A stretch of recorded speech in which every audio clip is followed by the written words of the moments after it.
이환희 성도입니다. 요한계시록 제21장. 또 내가 새 하늘과 새 땅을 보니 처음 하늘과 처음 땅이 없어졌고 바다도 다시 있지 않더라. 또 내가 보매 거룩한 성 새 예루살렘이 하나님께로부터 하늘에서 내려오니 그 준비한 것이 신부가 남편을 위하여 단장한 것 같더라. 내가 들으니 보좌에서 큰 음성이 나서 이르되 보라, 하나님의 장막이 사람들과 함께 있음에 하나님이 그들과 함께 계시리니 그들은 하나님의 백성이 되고 하나님은 친히 그들과 함께 계셔서 모든 눈물을 그 눈에서 닦아주시니 다시는 사망이 없고 애통하는 것이나 곡하는 것이나 아픈 것이 다시 있지 아니하리니 처음 것들이 다 지나갔음이러라. 보좌에 앉으신 이가 이르시되 보라, 내가 만물을 새롭게 하노라 하시고 또 이르시되 이 말은 신실하고 참되니 기록하라 하시고 또 내게 말씀하시되 이루었도다. 나는 알파와 오메가요 처음과 마지막이라. 내가 생명수 샘물을 목마른 자에게 값없이 주리니 이기는 자는 이것들을 상속으로 받으리라. 나는 그의 하나님이 되고 그는 내 아들이 되리라. 그러나 두려워하는 자들과 믿지 아니하는 자들과 흉악한 자들과 살인자들과 음행하는 자들과 점술가들과 우상 숭배자들과 거짓말하는 모든 자들은 불과 유황으로 타는 못에 던져지리니 이것이 둘째 사망이라. 7 대접을 가지고 마지막 7 재앙을 담은 7 천사 중 하나가 나와서 내게 말하여 이르되 이리 오라. 내가 신부 곧 어린 양의 아내를 내게 보이리라 하고 성령으로 나를 데리고 크고 높은 산으로 올라가 하나님께로부터 하늘에서 내려오는 거룩한 성 예루살렘을 보이니 하나님의 영광이 있어 그 성의 빛이 지극히 귀한 보석 같고 벽옥과 수정같이 맑더라. 크고 높은 성곽이 있고 12문이 있는데 문에 12 천사가 있고 그 문들 위에 이름을 썼으니 이스라엘 자손 12 지파의 이름들이라.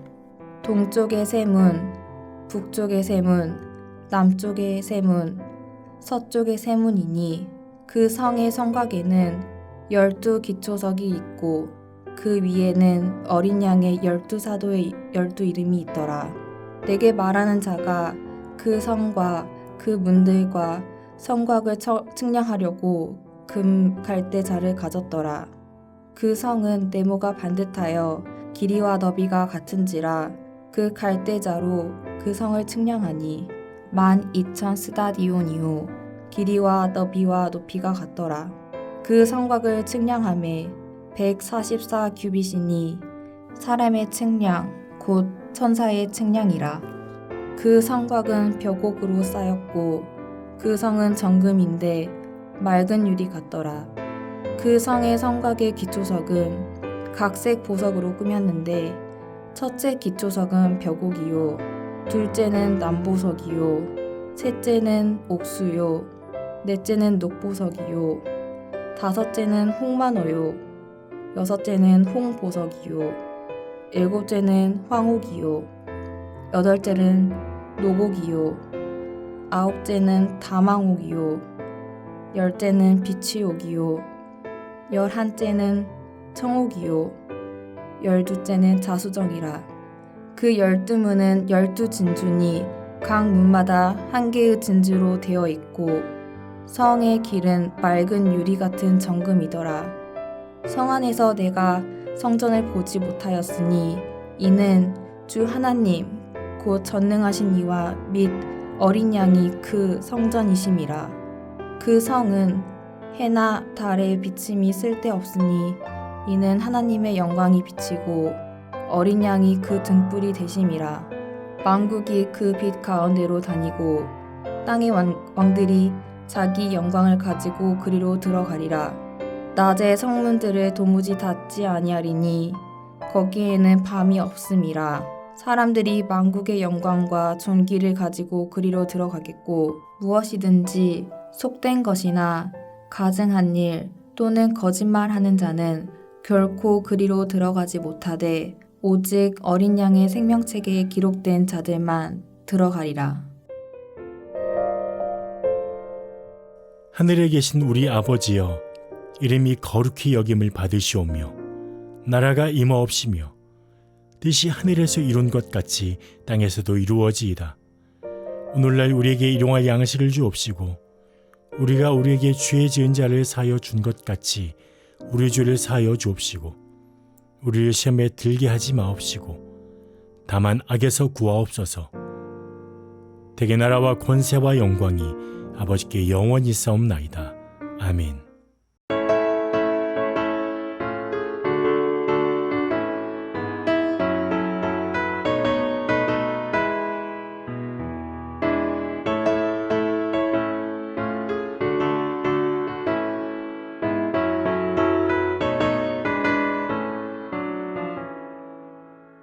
나 가나안 땅 귀한 성에 들어가려고 내 무거운 짐 벗어버렸네.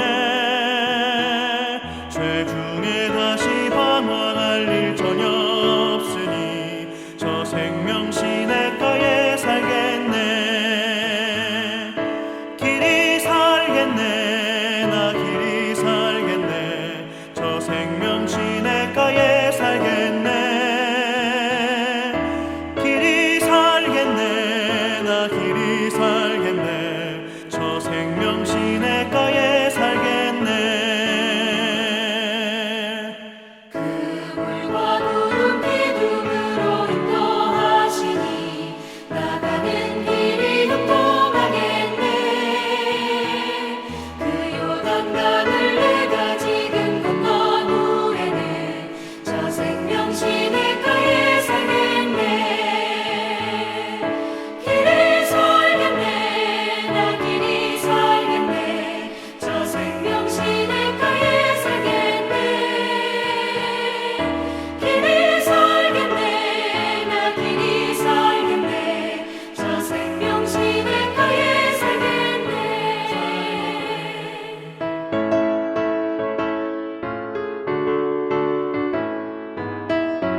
내게 생명 되겠네. 이후로 생명 양식 주와 함께 먹으며 저 생명 시냇가에 살겠네.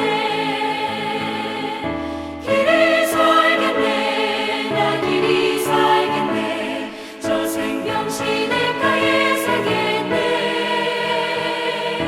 길이 살겠네. 나 길이 살겠네. 저 생명 시냇가에 살겠네. 오늘 함께 나눌 말씀은 출애굽기 13장 1절에서 22절 말씀입니다. 그 가운데 17절에서 22절 말씀을 봉독합니다. 바로가 백성을 보낸 후에 블레셋 사람의 땅의 길은 가까울지라도 하나님이 그들을 그 길로 인도하지 아니하셨으니 이는 하나님이 말씀하시기를 이 백성이 전쟁을 하게 되면 마음을 돌이켜 애굽으로 돌아갈까 하셨습니다. 그러므로 하나님이 홍해의 광야길로 돌려 백성을 인도하심에 이스라엘 자손이 애굽 땅에서 대열을 지어 나올 때에 모세가 요셉의 유고를 가졌으니 이는 요셉이 이스라엘 자손으로 단단히 맹세하게 하여 이르기를 하나님이 반드시 너희를 찾아오시리니 너희는 내 유고를 여기서 가지고 나가라 하였음이더라. 그들이 숫곳을 떠나서 광야 끝 에담의 장막을 치니 여호와께서 그들 앞에서 가시며 낮에는 구름 기둥으로 그들의 길을 인도하시고 밤에는 불 기둥을 그들에게 비추사 낮이나 밤이나 진행하게 하시니 낮에는 구름 기둥 밤에는 불 기둥이 백성 앞에서 떠나지 아니하니라. 아멘.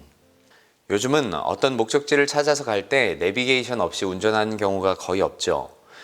하지만 경우에 따라서는 종종 내가 익히 알고 있는 코스가 있는데 내비게이션 따라가다 보면 왠지 더 돌아가는 길을 안내하는 것 같을 때가 있습니다.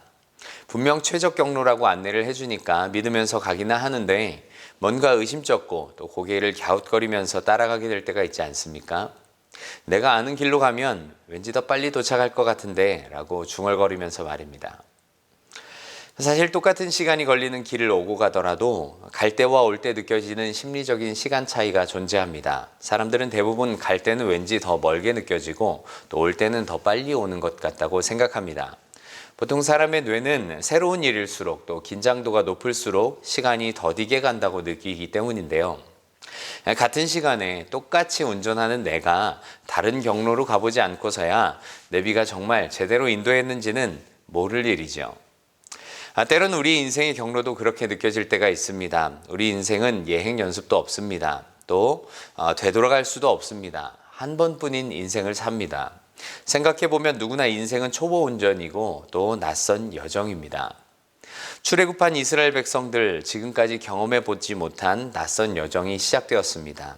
하나님께서 애굽에 내린 10가지 재앙을 뒤로하고 이제 13장부터는 하나님 약속하신 땅, 이 가나안 땅을 향한 발걸음이 시작됩니다. 13장의 앞부분은 하나님께서 출애굽한 이스라엘 백성들에게 몇 가지 지켜야 될 것을 말씀하십니다. 해마다 무교절, 유월절이라는 절기를 지켜서 애굽에서 인도해 내신 하나님을 기억하라고 말씀하십니다. 또한 처음 태어난 것은 하나님의 것으로 구별하여 드리라고 명령하시죠. 이스라엘 백성들이 하나님께서 어떻게 구원해 내셨는지를 자손 세대에도 분명하게 기억하라고 말씀하십니다. 그리고 오늘 읽은 본문 17절부터 22절까지는 이 낯선 여정 가운데 하나님께서 특별하게 인도해 주셨다는 사실을 우리에게 말씀하고 계십니다. 하나님의 놀라운 계획과 섭리 가운데 애굽의 노예 생활에서 벗어나 자유민이 된 이들이 걸어가는 이 여정은 어떤 여정이었을까요? 그 가운데 하나님은 어떻게 인도하셨을까요? 이 낯선 여정 가운데 특별한 하나님의 인도를 살피는 가운데 우리가 꼭 기억해야 할 중요한 하나님께서 주시는 이 뜻을 되새기는 시간 될 수 있기를 간절히 바랍니다. 먼저 오늘 말씀은 하나님께서 이스라엘 백성들을 돌려 인도하셨다는 사실을 말씀합니다. 17절 말씀입니다. 바로가 백성을 보낸 후에 블레셋 사람 땅의 길은 가까울지라도 하나님이 그들을 그 길로 인도하지 아니하셨으니 이는 하나님이 말씀하시기를 이 백성이 전쟁을 하게 되면 마음을 돌이켜 애굽으로 돌아갈까 하셨습니다.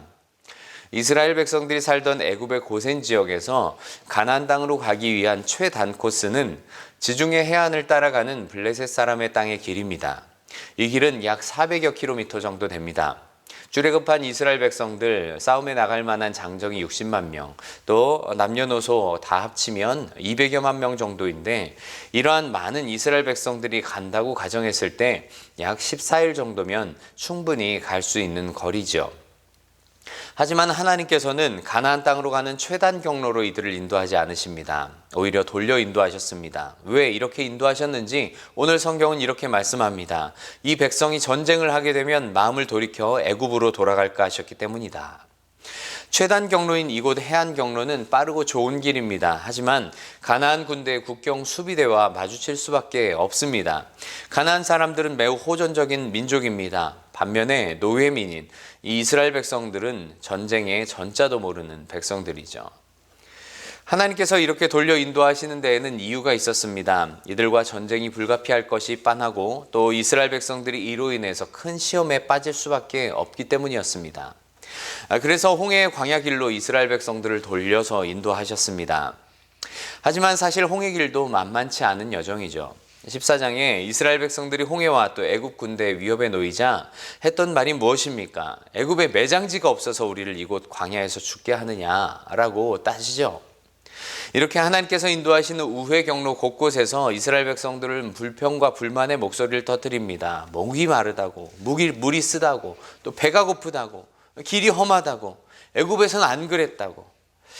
하나님께서 과연 잘 인도하고 계신지 의심스러울 때가 많습니다. 하나님 신뢰하지 못하면 나타나는 현상들이죠. 돌아가는 길도 사실 만만치 않기 때문입니다. 하지만 믿음의 사람들은 분명히 이리로 인도하시는 하나님의 뜻이 있다는 사실을 기억해야 합니다. 하나님을 믿고 따르는 우리도 때로는 우리 인생 경로가 이상하게 돌아가는 길을 가고 있다 생각될 때가 참 많습니다. 내 계획이나 내 생각처럼 인생이 딱딱 맞아떨어지질 않습니다. 애써 공부한 전공과는 전혀 다른 일들을 하게 되기도 합니다. 또 어떤 사람과의 만남이 또 어떤 결정 때문에 내 인생이 꼬여버리는 것 같을 때도 있습니다.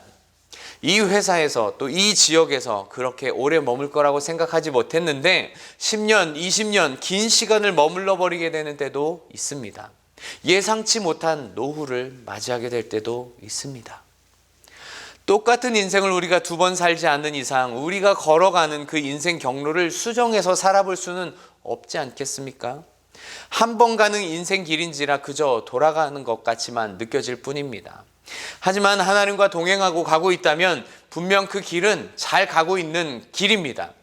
하나님은 종종 우리를 돌려서 인도하시는 것 같으면서도 하나님의 선하신 뜻을 이루어 가시는 분이시기 때문입니다. 아브라함과 이삭과 야곱이 그랬습니다. 요셉이 그랬고 모세가 그랬고 다윗이 그러했습니다. 인생은 100m 달리기가 아닙니다. 긴 마라톤 경주 같고 또 많은 허들을 넘어야 하는 장애물 달리기 경주와 같은 인생입니다.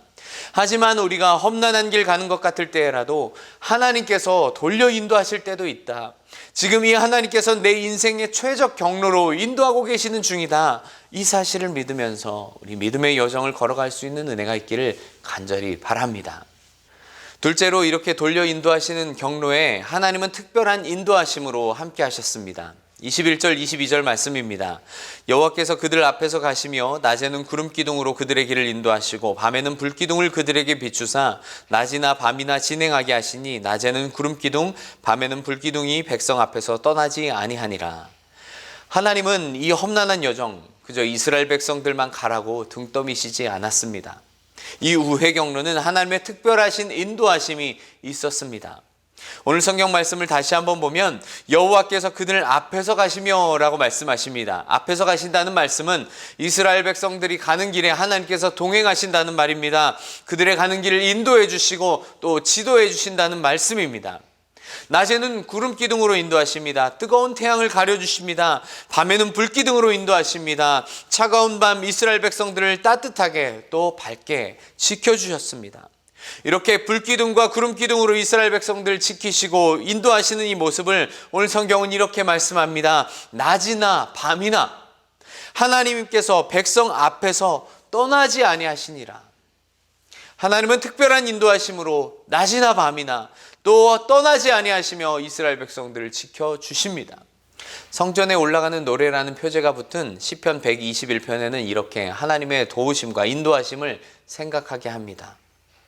내가 산을 향하여 눈을 들리라. 나의 도움이 어디서 올까? 나의 도움은 천지를 지으신 여호와에게서로다. 그 하나님은 졸지도 주무시지도 아니하시는 하나님이시다. 낮에 해가 너를 상하지 아니하게 하고 밤에 달도 너를 해치지 않게 하신다. 지금부터 영원까지 지켜주신다고 말씀하십니다. 내 가는 인생길이 비록 험하다 하고 또 멀다 해도 우리와 함께 하시는 분이 계십니다. 그분은 천지를 지으신 하나님이십니다. 졸지도 않고 주무시지도 않는 하나님이십니다. 우리의 영원한 도움이 되시고 지키시고 보호해 주시는 하나님이십니다. 이 하나님의 동행을 믿으며 험한 인생길 속에서도 믿음의 길 잘 따라가는 은혜가 있길 바랍니다. 오늘 말씀은 또 한 가지 중요한 사실을 언급합니다. 그것은 바로 이 여정은 하나님께서 약속하신 땅을 향해 가는 여정이었다는 사실입니다. 19절 말씀 함께 보겠습니다. 모세가 요셉의 유고를 가졌으니 이는 요셉이 이스라엘 자손으로 단단히 맹세하게 하여 이르기를 하나님이 반드시 너희를 찾아오시리니 너희는 내 유고를 여기서 가지고 나가라 하였음이더라. 창세기 50장 마지막 부분을 보면 요셉의 죽음이 나옵니다. 110세에 죽어서 입건하게 된 이 요셉의 유언은 하나님의 돌보심 속에 반드시 약속의 땅을 향하여 나가게 될 텐데 자신의 해골을 메고 가달라는 부탁이었습니다. 그 이유를 이렇게 말합니다. 하나님이 당신을 돌보시고 당신들을 이 땅에서 인도하여 내사 아브라함과 이삭과 야곱에게 맹세하신 땅에 이르게 하실 것입니다. 하나님이 반드시 당신을 돌보실 것입니다. 애굽의 총리로 또 모든 부귀와 영화를 누린 요셉이었지만 요셉은 애굽이 아닌 약속의 땅 가나안을 바라보았습니다. 결국 하나님께서 인도하시는 땅 가나안을 가게 될 거라는 사실을 죽음의 순간에도 믿고 고백했던 것입니다. 우리도 확신해야 합니다. 아무리 돌고 또 돌려 인도하시는 것 같아 보이는 인생길이라 할지라도 하나님과 함께하는 이 길은 구원의 길입니다. 소망의 길입니다. 천국 가는 길입니다. 내비게이션에는 목적지까지 갈 수 있는 경로를 선택할 수 있습니다. 다양한 경로들이 있죠. 고속도로 우선, 또 무료 도로 우선, 또 최단 코스, 혹은 최소 시간 코스. 그러나 대부분 우리는 내비게이션이 잘 알아서 찾아주겠지 생각하면서 경로를 선택하는데 큰 고민하지 않고 이것을 선택합니다. 최적 코스. 때로는 돌아가는 길인 것 같아 보일지라도 우리 인생길을 최적의 코스로 인도해 주시는 분이 계십니다. 그분은 바로 하나님이십니다. 오늘 하루도 우리 인생길 가운데서 함께 하시는 그 하나님의 인도하심에 우리의 자신을 맡깁시다. 비록 돌아가는 것 같아 보이는 길일지라도 하나님의 뜻이 그 가운데 분명히 있음을 기억하십시오. 우리 인생길에 구름기둥과 불기둥과 같은 하나님의 특별한 인도와 보호하심이 있음을 믿으십시오. 또한 천국을 가는 이 소망의 길을 믿음으로 우리가 바라보면서 나갈 수 있는 오늘 한 날 될 수 있기를 주님의 이름으로 간절히 바랍니다. 함께 기도하겠습니다. 우리 인생의 주인이 되시고 인도자여 보호자 되시는 하나님 아버지 감사합니다. 때로는 우리 인생이 돌아가는 것처럼 여겨질지라도 신실하신 하나님께서 우리와 함께 하시고 동행하심을 믿고 의지하며 나가기를 원합니다. 에베네셀 되셔서 지금까지 인도하신 하나님께서 지금도 우리와 함께 하시는 임마누엘 되심을 믿고 또 앞으로도 우리 인생길 예비하시는 여호와 이레의 하나님임을 믿음으로 고백합니다. 우리 인생길 가장 잘 아시며 우리에게 가장 좋은 것 주시기를 원하시는 하나님 아버지의 뜻을 깨닫고 선한 길로 인도하시는 하나님, 졸지도 주무시지도 않는 그 하나님께서 날마다 우리와 동행하심을 믿으며 오늘도 믿음의 길 잘 걸어갈 수 있는 우리 모두 되게 하여 주시옵소서. 감사드리며 예수님 이름으로 기도드립니다. 아멘.